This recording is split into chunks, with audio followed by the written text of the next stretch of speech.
Okay, so flex ko lang, oh. Pamilya po namin, oh. 11 o'clock na po, pero ang ganda po ng liempo natin, oh. Ang pula pa po. Mga kapatid, oh. Yung liempo natin, oh.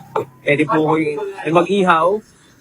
Pwede nyo pong iligtong kawali. Pwede rin po kayo magsigang. Parting ribs, masarap isigang, mga kapatid. Pwede rin po adobo. Sarap kapag liempang gagawin yung adobo or sinigang.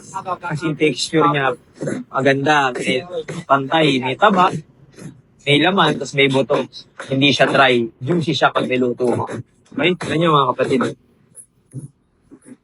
Liempo natin, napakaganda. Alas 11 na, pero ang pula pa rin po. Sariwang-sariwa. Ganyan po kasi kapag premiera klase po tinitinda na baboy.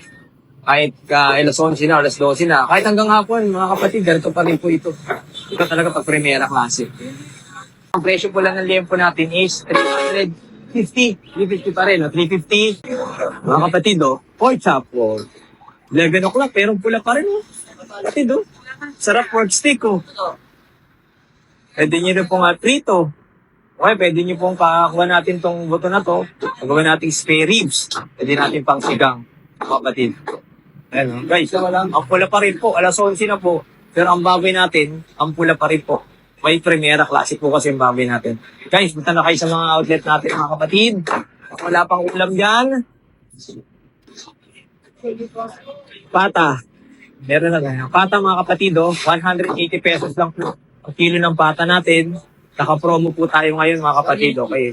Pero sarap po ito, pang paksiw na pata. O kaya yung tinatawag na humba. Okay? Meron tayong humba na luto, Bisaya na luto. Sarap din po yun. Pwede nyo rin pong ipatatin. Okay, ang crispy pata, malaman po yan, mga kapatid. Oh. Pula, oh, mga kapatid. Oh. Okay? 180 pesos po per kilo.